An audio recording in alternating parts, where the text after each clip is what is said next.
We're so excited to be here today. We're really honored and, dare I say, inspired to be with you. When we founded the firm 6 years ago, we started with the question, what differentiated companies that were extraordinary? What differentiated teams that were extraordinary and leaders that were extraordinary from the average? And the word that kept coming up was inspiration. So of course, we ran to the literature. What do we know about inspiration? How does it work? What is it? And what we found is not a lot of research had been done. So we got kind of excited about that and started our own original research. We're going to give you a taste of that here today. But why is this important? Why is inspiration important? Why do we do this work? Because 90,000 hours is the average number of hours you spend at work in a lifetime. So if there are 100 people in this room, that's 9 million hours. Think of the resource there. Think of the opportunity there.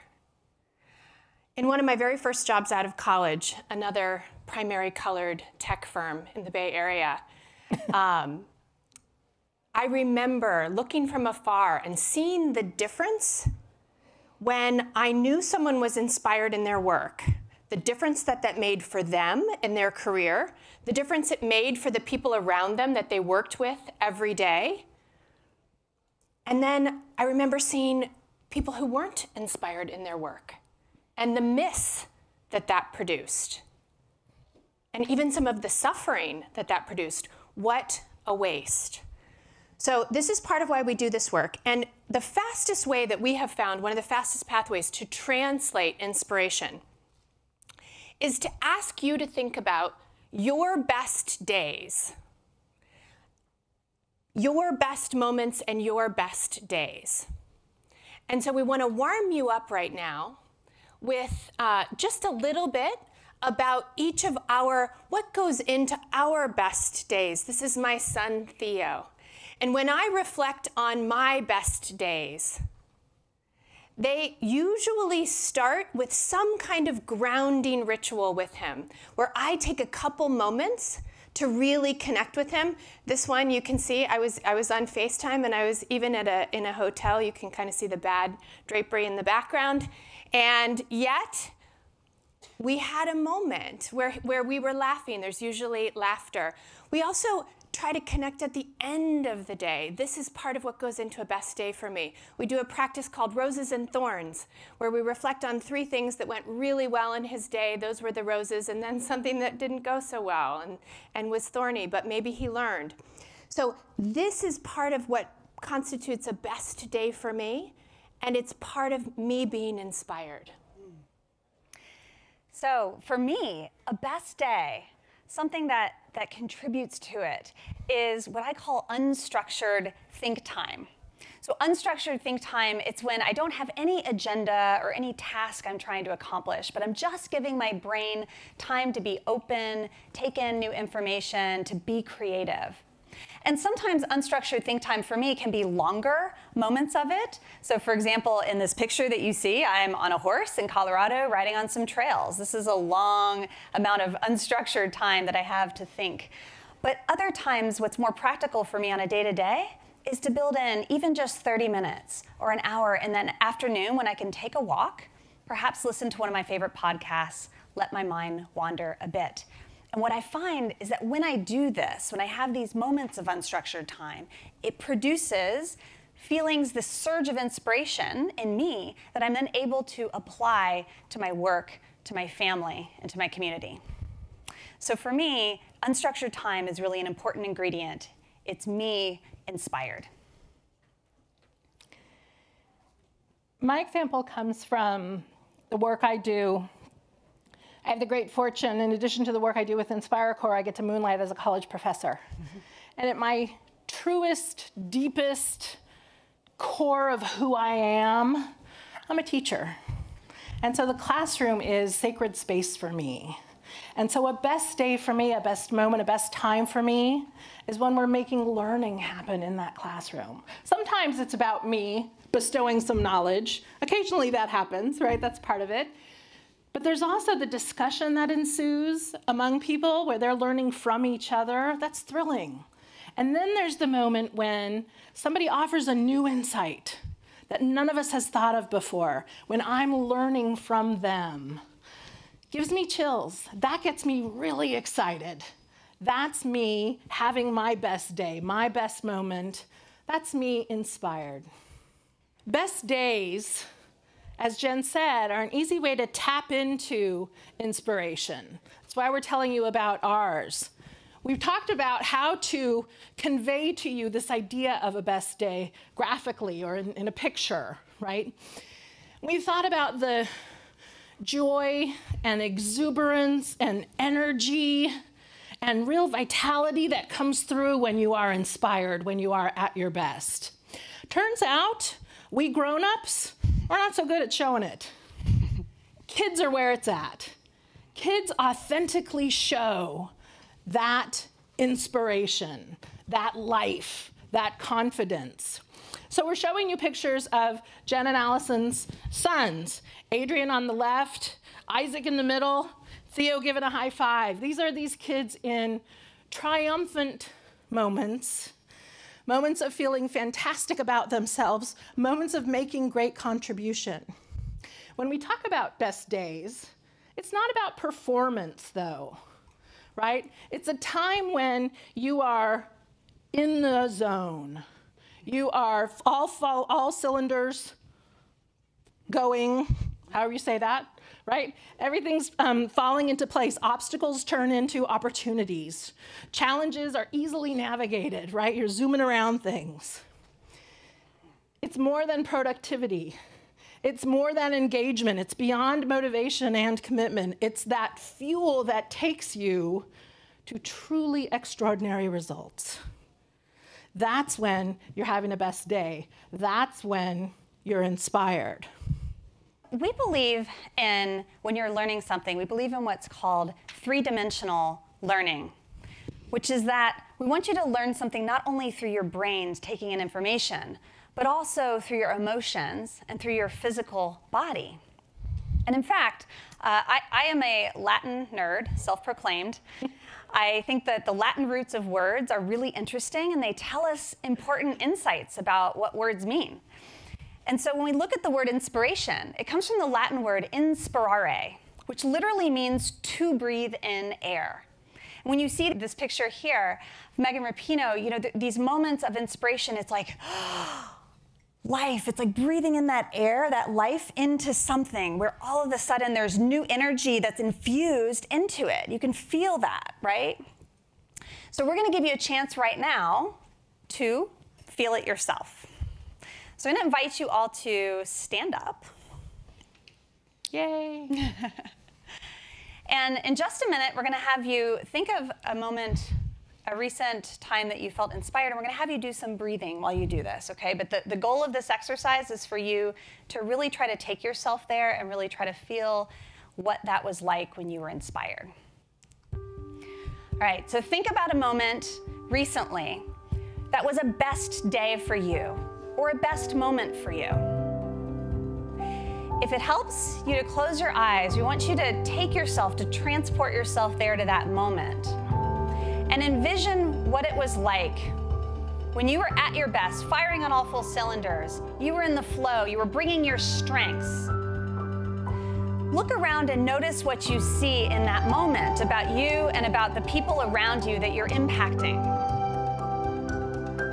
Now we're going to ask you on the count of 4 to breathe in, inhale, 1, 2, 3, 4, and hold. Feel that air in your lungs, that energy that's coming into this moment as you breathe. Exhale. Again, we're going to take another inhale to the count of 1, 2, 3, 4, and feel that greater sense of possibility, that hope, that optimism in that best day, that best moment. Feel that. Now exhale.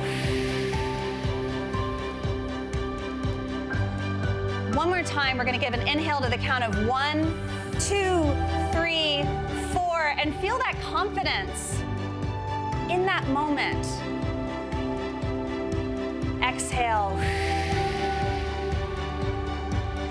really allow the feelings to wash over you. And when you're ready, bring yourself back to the present moment. Open your eyes, but please stay standing.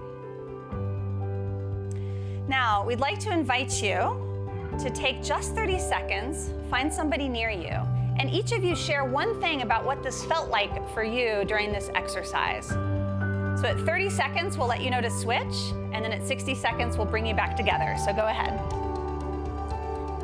What was this experience like? All right, come on back together. And before you sit down, just want you to notice the energy that you felt, the vibe in the room, right? You can feel it as you all were sharing these stories and these experiences with one another. So we want you to know that that feeling, it's actually a resource. It's a resource that you can tap into on a day-to-day that can drive extraordinary results for you and for those around you. So feel free to have a seat. So what is it about this resource of inspiration that is so special? Well, we went out in our research and we interviewed hundreds of leaders across different industries, executives. We really tried to understand this. And what we found is that inspiration, that feeling, that best day and best moment, what happens is this combination of these two different things. So on the one hand, you feel a greater sense of possibility, like more is possible for you. You have new and bigger ideas than you had before. You look around to those on your team and you think more is possible for them as well. But it's not just about having these bigger ideas and feelings of optimism. At the same time, when you're inspired, you also experience what we call invincibility. And invincibility is heightened confidence and courage that you can take action, that you can accomplish those bigger ideas. So imagine the power in this. You're thinking bigger and you're feeling like you have the confidence and courage to take action to make it happen. And that's why inspiration drives extraordinary results. So we want you to think about, just reflect for a moment on your best day that you just were experiencing, a best moment. We want you to start kind of unpacking this or looking at the anatomy of that. Like, how does this happen? What are the patterns? What's the shape of a best day for you? Are there habits that are part of that? Are there people that are part of that? Different connections that are part of that? So as we head into this next piece, and part of our aim is that you have a new lens on inspiration, right? That you think about it in new ways, but more importantly, that you have new ideas for how to grow it personally and professionally for yourself. So as we head into this next piece, I want you to start thinking about the anatomy of your own inspiration. So we want to bring some rigor to this. Right? You've had some feelings that you just experienced with those best moments. But inspiration, it's not just about feeling good, it's about what it produces as well. And when we bring rigor to it, we can understand how to replicate it, how to tap into it. And so in our research, what we found is 5 truths to date about inspiration that we're going to share with you to help you understand more how you can apply it in your work. And the first one is this: inspiration is highly personal. In fact, it's so personal that you think about it like almost like a fingerprint, completely unique to each and every one of you. So, quick question for those of you here. How many of you are inspired by herding cows? Anyone? Herding cows is something that I will admit is inspiring to me. So the picture on the bottom left, you see I'm in Colorado, herding some cattle. This is unstructured time. It's physical activity. It's being out in nature. But here's the thing. This for me is not just about, oh, it's fun to go on vacation sometimes. Because what happened when I went for 3 days to do this, when I came back on the airplane, I produced these 3 pieces of content for our business that I'd been sitting on for months. And then the next day, went into this meeting with a client and just knocked it out of the park. So I was able to take that inspiration from that unstructured time and those couple days and then apply it in my work to produce better results. So that's what we're having you think about and look at.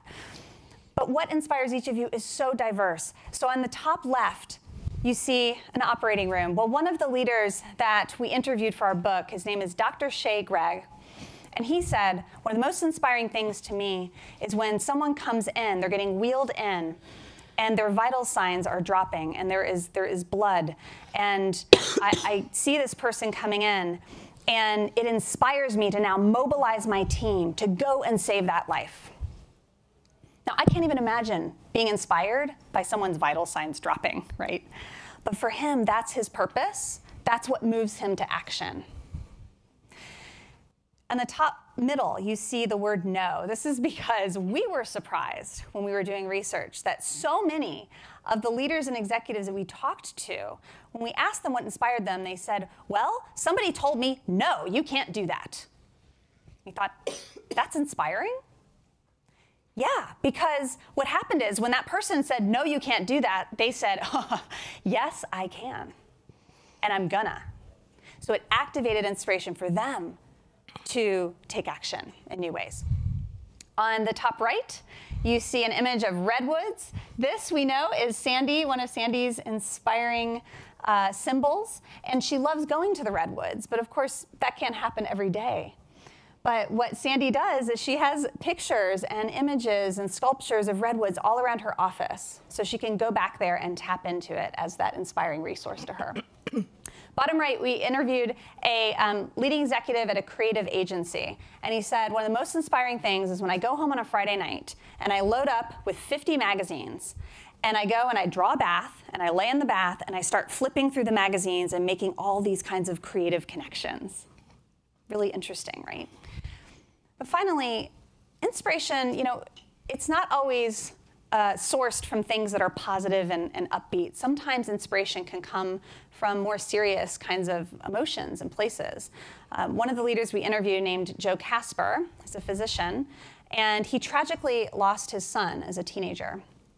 And when we asked him about inspiration, what inspires him most, he said that he keeps the grief of his son Ryan close to his heart every day, and that actually activates for him, it inspires him, and it activates him to be more courageous in the impact that he wants to have in the world. So as you can see from all these examples, inspiration is highly diverse. And so knowing what your fingerprint is, knowing what that unique composite is that inspires you is critically important so that you can tap into it more and replicate it. Truth number 2 is an exciting one. We have the power to inspire ourselves and others. Traditionally, we think about inspiration as something that visits us if we're lucky, right? If we've lit the right candles or done the right dance or served up to the gods in the right way, maybe it will strike. What we heard again from the interviews that we did, successful executives are engineering inspiration in their lives every day. You don't have to wait for it. Make it happen. We're going to get to how next. With the ability to inspire yourself also comes some responsibility. You're all leaders. I don't care if people report to you on an org chart or not. I don't care if you have a fancy title or not. From wherever you stand, you can lead others.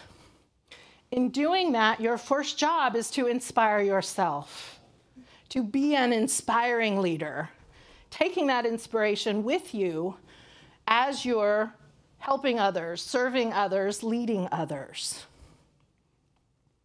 When you're inspired, you are 3 times more productive, right? Bottom line, this makes a difference. And then in softer ways too, you're also more visionary in your thinking, more strategic, anchored better into your purpose and your values, the core of why you do what you do. Also better at connecting with others, stronger, more productive relationships, easier collaboration, smooth handoffs. That's good stuff. Of course, we're not the only ones that know that. IBM did some research, top left, that showed 60% of CEOs are looking for inspirational leadership in their organizations. Number 1 thing they want. become inspired as a leader and inspire others. The travesty here is, other research shows only 1 in 8 employees is inspired in their work. Only 1 in 8. We've got work to do. So let's get started. Here's number 3.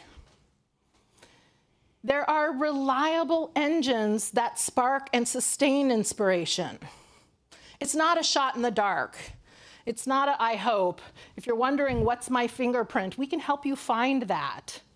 We have discovered 18 engines of inspiration that you can go to, like a match to flint paper, that will reliably draw a spark. They come in 3 categories. The first one, inspired by self. This is inspiration that comes from within you, your purpose, your values, your strengths, what you're hoping to do in the world. An illustration of this that we have in the book is the story of Andy Petitcombe. He's a co-founder of Headspace, the meditation app. Some of you may use it. Very popular, very successful app. Petitcombe was finishing, or about halfway through his bachelor's degree in sports science when he said, yeah, not so much. Took off traveling to the Himalayas and began a practice of meditation. He studied meditation and practiced meditation, continued in his travels and practiced until he was ordained as a Tibetan monk. When he brought that practice back home to London, he was already sketching out what became Headspace. It was there for him to share, but it came from him listening to his heart and his strengths and his mind to say, not so much sports science. We're going the direction of meditation. The second category is about inspired by others. Relationships are huge, right? Other people inspire us all the time. Our heroes, our mentors, someone that gives us a lift, someone who holds us accountable even. A fun story about inspiration from others comes from the world of rap music. Starts with Common, the rapper. Actually starts with Common's grandma. Common's grandmother was friends with another grandmother who had a grandson who wanted to become a rapper. So Common's grandmother convinced him to leave the kid a message. You know, just call him up. So Common did that. Called him up, left the message, follow your dreams, kid, go for it. Nothing big. Turns out that kid was Chance the Rapper. Chance held on to that message from Common and listened to it as a source of inspiration over the years as he was building his own successful career. It was that bit of encouragement from someone he saw as a bit of a hero, a kind of mentor, that helped fuel his inspiration in becoming a successful rapper himself. Third category is inspired by situations. Inspiration's all around us. This has to do with circumstances, conditions that we find ourselves in. We've seen too often whole cities inspired to come together around tragedy. We see it in good times too. It was fun to watch how the city of Washington, D.C. came together around the Nationals, right? Winning the pennant and then going into the series. Jen talked about being in Washington last month, or October, when it was going on, and people actually smiling at each other on the street. This city that's known for its divisions shared a common experience with each other. No matter what party you're in, you can root for the Nats, right? Go Nats. That shared experience that they had was a source of their inspiration. These are examples of the engines. Here's the big list. There's a lot on this page.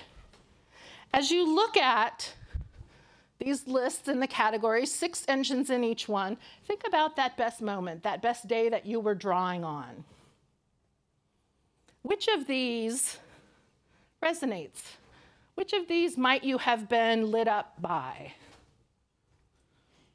Andy Petitcombe was using his values and purpose in moving forward. He was also taking new perspectives on things, teaching others to meditate using an app. That's something very different.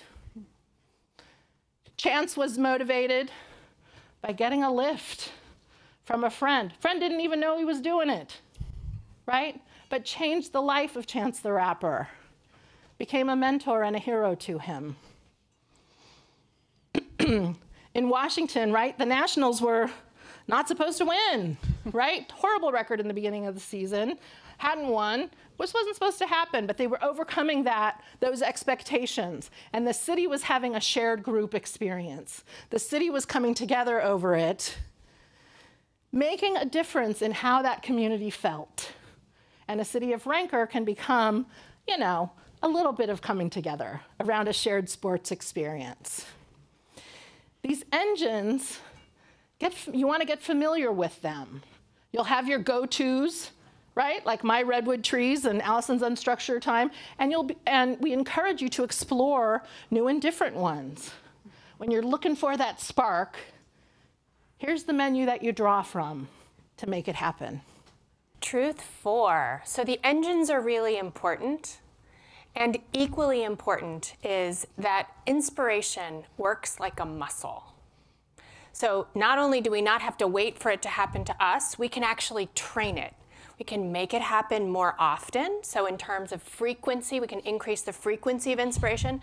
We can also increase the quality or the depth of inspiration. You can feel it longer, feel it deeper. So start thinking about the patterns and the habits and the anatomy of this. We think about this training of the muscle as sustainable inspiration, or what are the ways that I can intentionally practice inspiration? And there are four pathways that we think about most often. So certainly re-sparking the engines, knowing your engines and your fingerprint, and having those as a go-to. Another is directing inspiration toward your most meaningful and purposeful goals.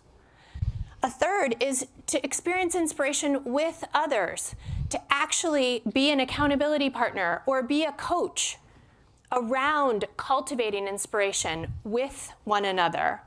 And then finally, managing your energy. So inspiration is an emotion, it is a state that we feel, but it's also a trait. And so in order to activate it more often and really use it as a muscle, we also need to have the energy to do that. So the physical energy, the emotional energy, the cognitive energy, you want to keep your eye on those levels. So for instance, one of the things that we found when we were doing interviews is that sustainable inspiration often happens for people when in their best days, they are able to what we call pre-pave, right? So this is one of the intentional practices that produces sustainable inspiration. What does that mean? It's when you take 10 minutes before you launch your day and you think about the most important outcomes that you want to produce. And for a lot of us, sometimes we miss even that 10 minutes. So just an example, another thing that came up most often as a pattern in the interviews was that people feel sustainable inspiration when they have a sense of progress or they were able to complete a task and really close the loop on something that they had been working on. So thinking about that and putting that in your calendar, really marking that, right? Sandy has a practice at the end of every day where she grabs 3 positive things that happen, some positive journaling. Allison has a practice, a sustainable practice, where she really tries for at least 10 minutes in the afternoon to take a quick walk and sometimes even plug into a great podcast. Mm-hmm. So this intentional practice piece, this muscle to increase inspiration on a regular basis. And then truth 5 is one of my favorites, that inspiration is contagious. We are hardwired to connect. And when we think about leadership as inspiration as a leadership opportunity, the story that I love is around Charles Best. And Charles Best is an entrepreneur, and he essentially was a pioneer and helped found the crowdfunding movement. And the story goes like this. Charles had a pretty privileged upbringing and never really thought about resources in schools because he had always been provided them. He had school field trips and he had materials and always had the books he needed, etc. Then he lands as a teacher in his career at an under-resourced school in the Bronx. And he had next to nothing to design his curriculum around. And so it was actually in a Staples off Union Square where he was making copies of Little House on the Prairie because he couldn't afford to buy his kids books, where he had this insight. So there he is over the copy machine, and he thought to himself, if someone knew I needed these books, they would give me money for this. If the right person knew what we needed, we could buy books. So he came up with this idea to design a website and hired someone who gave him a break, and for $2,000 got his first website launched. He even sparked inspiration around this idea by bribing he asked his colleagues, his fellow teachers, to come up with the projects that they wanted funded and said, I'll give you my mother's poached pears if you can load these up. And then sure enough, he got the ball rolling, and not too long later, there are 4 million supporters that are associated with DonorsChoose. 1.5 million projects funded and 37 million students reached. I think this is an extraordinary example of how a moment at Staples can actually turn into a collective movement, truly inspired impact. We hope that these 5 truths really help you understand inspiration. It's pretty complex and it can go pretty deep. But we also realize that you're probably thinking, okay, well, how can I begin to practice this? What can I do now? So we want to give you today a simple 1, 2, 3, a way to kickstart this and begin to practice inspiration in your work. And the 3 steps are this. We call it an inspiration roadmap. But the first is to check your IQ. And we don't mean your intellectual quotient. We mean your inspiration quotient. The second step is to go back to those go-to engines, your fingerprint, really understanding what those are for you.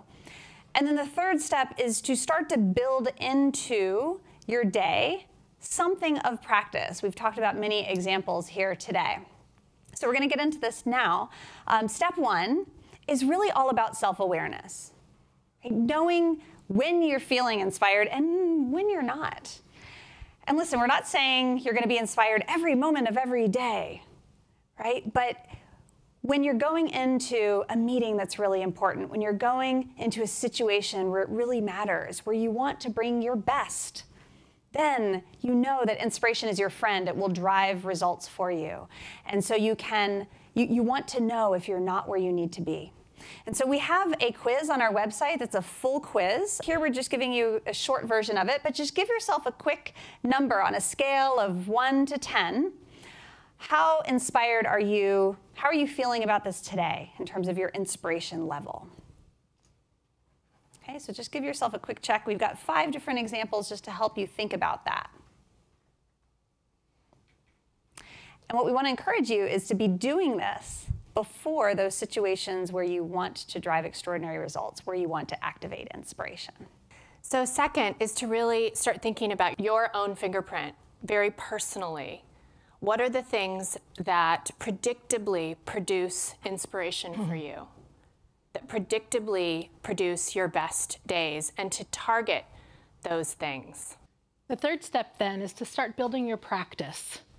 Start making this habitual in what you do. There's the 4 things listed here that we talked about before. Pick 1, pick 2. Get started this afternoon, get started tomorrow. Make it an everyday kind of thing. It's not going to happen. Good intention isn't enough. You have to support it, right? Put time in your calendar for when you're wanting to think about this stuff, or time ahead of events like Allison was just saying. Explore the engines. Get used to the ones that you love and that serve you well. And like I said before, try out new ones. See what happens when you do that. Make sure you're taking your inspiration to a place that's meaningful to you. Success matters. Progress on meaningful goals will fuel that inspiration again It's part of your practice, and again with the energy, cognitive, emotional, and physical. What can you do today to start that practice? When you do these steps, when you get your self-awareness heightened to where you have a pretty good sense of your IQ throughout in and out of the days, when you have go-to engines at your disposal and you can get to them very quickly, you're agile with them, and when you've got to practice supporting them, you're going to see those next level results. It's going to take you to the place where you're delivering extraordinary. And that feels good, right? It's where we want to be. We want to be making our best contribution. Rely on inspiration to take you there. We've shown you how. Another Latin slide. As we said, Allison's our Latin team geek leader. But I asked if I could talk about this one because it means a lot. Non nobis solum. Not for ourselves alone. That good feeling of inspiration, the juice it has, we want to hold on to it. But boy, is it more powerful to share. That feeling of inspiring others, of getting them to come on board your inspiration train and really fire up what's going on around you, that's where it's going to happen. That's where your team is going to be better than it could. That's where your organization is going to deliver more than it thought or planned on. Non nobis solum, not for ourselves alone. So we want to give you a taste of this right now. What does it mean when you take those 90,000 hours we talked about at the beginning, your 90,000 hours, and when you experience inspiration in more of them? And not only that, non nobis solum, you are sharing that with others. You're able to scale inspiration across your team, across your organization, in the culture. So we want you to experience this a bit right now. If your first name begins with the letters A, J, or S, please stand up. Okay. Nice. So those of you who are standing, we want you to think about that best moment from earlier today, that energy that came up when you thought about those best moments, that best day. See if you can tap into that again right now, some of those feelings of inspiration. And now we want to invite you to share it with someone around you. Now, you can share inspiration in a lot of ways, but today we're going to keep it simple and ask you to share it by simply making eye contact with someone who's sitting and smile at them. So if you could, all those standing, make eye contact with someone else in the room who's sitting and smile. And when you receive a smile from someone, please stand up. So those of you who just received a smile and eye contact, please stand up. Okay, so you've received this energy, this inspiration. This is your 90,000 hours. Now do it again. Do it again to someone else Get them sitting. all. We want everybody standing. When you No one stand left up, sitting. step into that best moment energy of yours. Yeah, so keep looking around until everyone has received a smile and eye contact. I see a few folks sitting here. As you stand up, again, yes, feel that energy, feel the inspiration inside of you. Now look around, folks. This is what inspiration looks like when it's scaled across teams, across culture, and organizations. So with that, we want to leave you with a final question, which is, as you lead with inspiration going forward, what will be the positive outcomes? We dare you all to inspire, and thank you so much for your participation today with us. Great to be with you. Thank you. I find that I'm always, it's good and a bad thing. I'm as good as my latest success and as bad as my latest failure. And it's so recent for me, you know, or it chains for good or ill.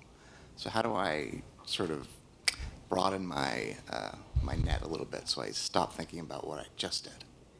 So this really relates to the truth that we found that inspiration, you know, it is a muscle, and that you know, you can strengthen it so that it's at the ready when you need it most.